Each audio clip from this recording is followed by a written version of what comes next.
5 राज्यों में विधानसभा के चुनाव हैं। अब उन सबको देखते हुए अगर ये योजना जमीन पर कर्मचारियों को बांध नहीं पाई, उनके मन में अपना स्थान नहीं बना पाई, तो इसको लाने का सारा प्रयोजन ही विफल हो जाएगा केंद्र सरकार का। और अभी तक के जो संकेतक हैं वो बता रहे हैं सरकारी कर्मचारी इस योजना से कतई संतुष्ट नहीं। यूपीएस है, ये एनपीएस से भी ज्यादा बदतर और खराब है। क्यों है ये मैं आपको बताना चाहता हूं। पहली बात तो ये कि आप 10% कर्मचारियों की सैलरी का हिस्सा काटेंगे जब तक वो नौकरी करेगा। मान लीजिए 40 साल नौकरी कर रहा है तो 40 साल तक आप वो पैसा काटेंगे और वो पैसा सरकार अपने पास रख लेगी। तो कौन सी पेंशन दे रहे हो भैया आप? कौन सी पेंशन दे रहे हैं आप? कर्मचारी का ही पैसा अपने पास रखकर ढिंडोरा पीट रहे हैं कि आप पेंशन दे रहे हैं।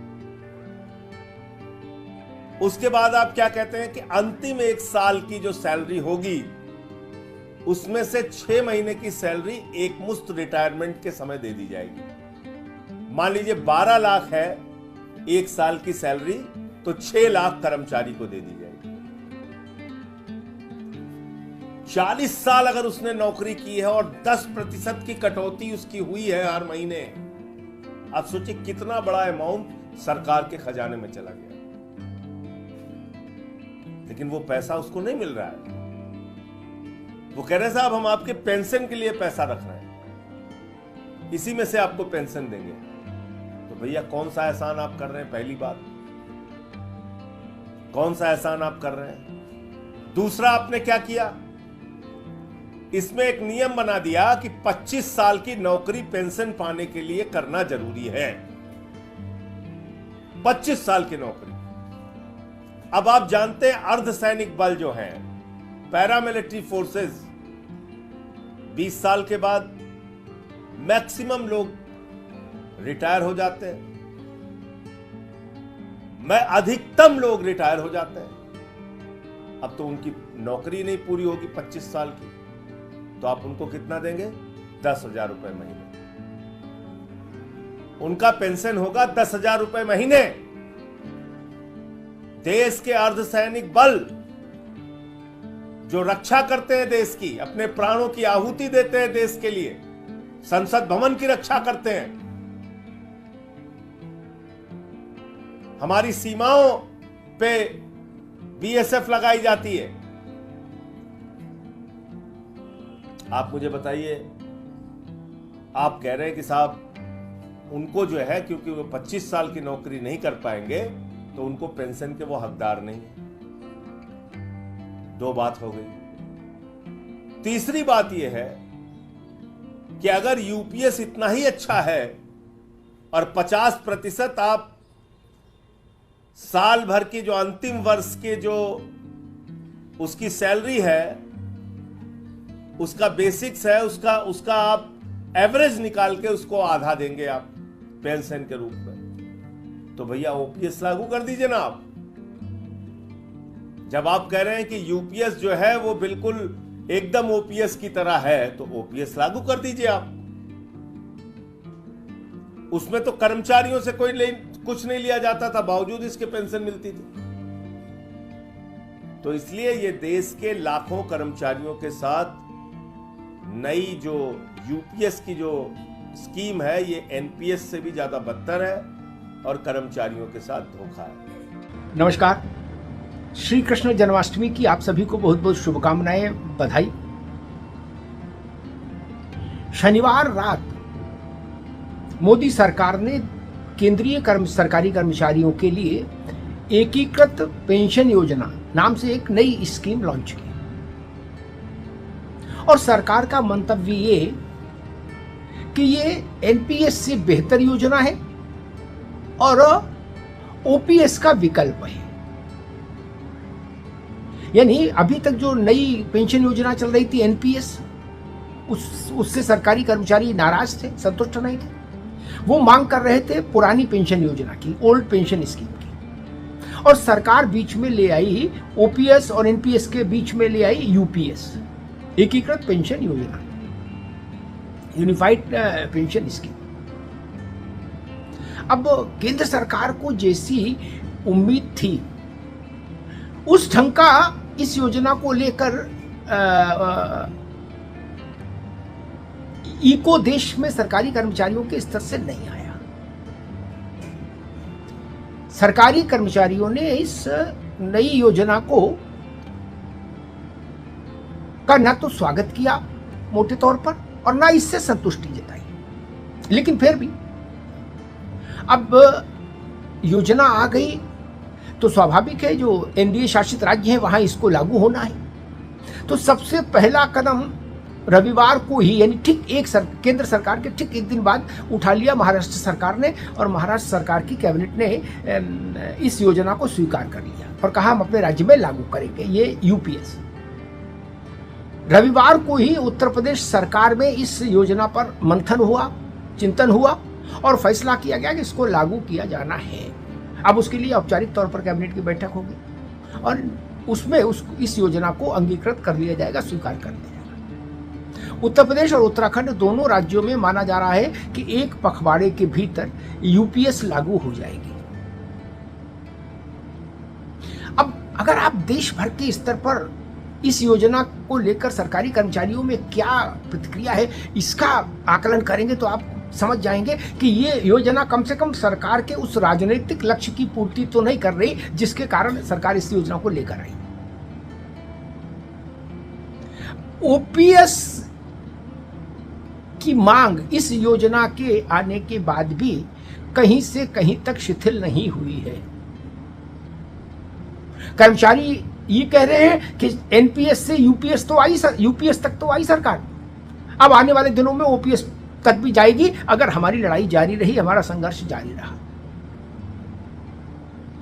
2027 में उत्तर प्रदेश का चुनाव है, तभी उत्तराखंड का भी चुनाव है और अभी हाल में हरियाणा का चुनाव है, जम्मू कश्मीर का चुनाव है, फिर झारखंड है, महाराष्ट्र है, 5 राज्यों में विधानसभा के चुनाव है। अब उन सबको देखते हुए अगर ये योजना जमीन पर कर्मचारियों को बांध नहीं पाई, उनके मन में अपना स्थान नहीं बना पाई, तो इसको लाने का सारा प्रयोजन ही विफल हो जाएगा केंद्र सरकार का। और अभी तक के जो संकेतक हैं वो बता रहे हैं सरकारी कर्मचारी इस योजना से कतई संतुष्ट नहीं। जितने भी सरकारी कर्मचारियों के संगठन हैं जो पेंशन की ओपीएस की लड़ाई लड़ रहे थे, उन सब ने अपनी अपनी प्रतिक्रिया में इस पेंशन योजना को नकारा है और अधिकांश कर्मचारी संगठनों का कहना है कि ये नई पेंशन योजना दरअसल एनपीएस में ही थोड़ा बहुत कॉस्मेटिक चेंजेस करके लाई गई है। सरकार के अपने तर्क हैं, कर्मचारियों के अपने तर्क हैं और बीच में फंसी है ये यूपीएस नई योजना पेंशन की। कुछ बुनियादी सवाल जरूर खड़े होते हैं। एक देश एक चुनाव की हम चर्चा करते हैं तो एक देश एक पेंशन व्यवस्था की चर्चा क्यों नहीं हो, उसको मान्यता क्यों नहीं दे। मैं कहता हूं कि जो पेंशन सांसद और विधायकों को मिलती है, जिस ढंग की पेंशन, मैं उसके वॉल्यूम की बात नहीं कर रहा, जिस ढंग की, जिस व्यवस्था के तहत पेंशन सांसद और विधायकों को मिलती है, उसी व्यवस्था के तहत पेंशन सरकारी कर्मचारी को क्यों नहीं मिले। या उल्टा कर लीजिए, जिस व्यवस्था के तहत सरकारी कर्मचारी को पेंशन देना चाहती है सरकार, उसी व्यवस्था के तहत सांसद और विधायकों को पेंशन दे दे। पेंशन में भेदभाव नहीं होना चाहिए। लोकतांत्रिक देश में पेंशन में भेदभाव ठीक नहीं और वो स्वीकार्य भी नहीं होगा। अब पेंशन को लेकर जिस ढंग के आंदोलन देश में चल चुके, जिस ढंग की जागृति आ चुकी है, अब ये संभव नहीं कि भेदभाव लंबे समय तक चले। विधायिका का पेंशन और कार्यपालिका की पेंशन एक रूप क्यों नहीं होनी चाहिए। एक रूपता होनी चाहिए, उसमें समरूपता होनी चाहिए। अलग अलग पेंशन क्यों। देश एक है। जब हम एक देश एक चुनाव कराना चाहते हैं, एक देश एक पेंशन में क्या समस्या है। चुनाव में तो तब भी व्यवस्थागत तमाम समस्याएं आती हैं, तमाम विधानसभाओं का कार्यकाल मैच करना पड़ेगा एक साल, एक लंबी प्रक्रिया। लेकिन एक देश एक पेंशन तो आराम से हो सकता है। उसमें कम से कम सरकारों के पास नैतिक सत्ता रहेगी कि भाई जो आपको दे रहे पेंशन वही सांसद को मिल रही है, एमपी को, एमएलए को मिल रही है। और सरकारों की नैतिक सत्ता ही महत्वपूर्ण होती है। राजनीतिक सत्ता तो है, ठीक है, लेकिन नैतिक सत्ता भी होनी चाहिए ताकि आप जो फैसला करें उस पर जनता भरोसा करे, यकीन करे। अब ये ओपीएस की मांग सरकार के राजनीतिक प्रबंधकों का, पॉलिटिकल मैनेजर्स का आकलन ये था कि एनपीएस में थोड़ा काट छांट करके, शोधन परिशोधन करके एनपीएस का एक अगर हम नई योजना ले आएंगे तो फिर ओपीएस की यानी पुरानी पेंशन स्कीम की योजना की मांग राज्यों में और केंद्रीय स्तर पर समाप्त हो जाएगी। कर्मचारियों को हम उस नई पेंशन योजना में बांध लेंगे। अभी तक हालांकि बहुत समय नहीं हुआ, शनिवार की रात ही ये घोषणा की है सरकार ने इस योजना की, लेकिन फिर भी जितना भी समय हुआ है, 50 घंटे 55 घंटे जितने भी हुए हैं इस योजना के, वो ये बताते हैं कि कम से कम वो लक्ष्य तो सरकार नहीं साध पाई इस योजना से जिसकी अपेक्षा थी उसको। देश भर में स्वागत होगा, नहीं हुआ। कर्मचारी ओपीएस की जिद छोड़ देंगे, नहीं छोड़ी। एनपीएस को लेकर जो गुस्सा था कर्मचारियों में, वो गुस्सा खत्म हो जाएगा। एनपीएस वैकल्पिक हो जाएगी कि भाई ठीक है, आप एनपीएस से संतुष्ट नहीं, यूपीएस ले लीजिए, वो भी नहीं हुआ। और सरकार को लगता था कि कम से कम इस योजना के बाद पेंशन को लेकर पूरे भारत में कहीं कोई आंदोलन नहीं होगा। वो लक्ष्य भी नहीं सधा। पुरानी पेंशन योजना को लेकर आंदोलन यथावत जारी है, राज्यों में संघर्ष यथावत जारी है। कर्मचारी संगठनों के तेवर पहले जैसे ही हैं और मूल सवाल फिर वहीं तक है, वहीं पर खड़ा है राजनीतिक तौर पर कि पेंशन की वही योजना राजनीतिक तौर पर सरकारों के लिए मुफीद हो सकती है, सरकारों के राजनीतिक स्वास्थ्य के लिए अच्छी हो सकती है। मैं राजनीतिक स्वास्थ्य शब्द का इस्तेमाल कर रहा हूं, जिस पेंशन योजना को कर्मचारी स्वीकार करें। अन्यथा ये एनपीएस आई थी ना, उसका भी बड़ा प्रचार प्रसार हुआ था और एनपीएस जमीन पर गिर गई, आके धराशायी हो गई। सरकारी कर्मचारी ने उसको मन से स्वीकार नहीं किया तो सरकार को राजनीतिक तौर पर उसका नुकसान हो गया, केंद्र में भी और राज्यों में भी। इसलिए मैंने कहा कि राजनीतिक तौर पर सरकारों के लिए जरूरी है कि उनकी योजनाओं को जनता मन से स्वीकार करे, और खासतौर पर जब पेंशन का मसला हो, जिसको हमारे भारत में बुढ़ापे की लाठी कहा जाता है, उसके साथ हृदय जुड़ा है कर्मचारी का, उसके परिवार का। और एक और भी बड़ा विषय है कि इस देश में अर्धसैनिक बलों की एक बड़ी तादाद है, उनकी कुर्बानियां हैं देश के लिए, उनकी तपस्या है राष्ट्र के लिए, उनका संघर्ष है राष्ट्र के लिए। और क्या ये देश उनको सम्मानजनक पेंशन व्यवस्था नहीं दे सकती? नहीं दे सकता। जो अपनी जान हथेली पर लेकर मां भारती की सुरक्षा के लिए सन्नद्ध हैं, सज्ज हैं हर समय प्रतिपल, वो अपनी आजीविका सेवानिवृत्ति के बाद या शहादत के बाद उनका परिवार वो अपनी आजीविका के लिए संघर्ष करता घूमे। एक राष्ट्र के तौर पर यह हमारा कर्तव्य भी होता है कि जो राष्ट्र के लिए शहादत दे रहे हैं उनके परिजनों की देखभाल सर्वोच्च स्तर पर हो। ये तमाम सवाल थे जो पेंशन से जुड़े थे। और सबसे बड़ी बात, पेंशन योजना वही स्वीकार्य होगी जिसको कर्मचारी अपने बुढ़ापे की लाठी समझेगा।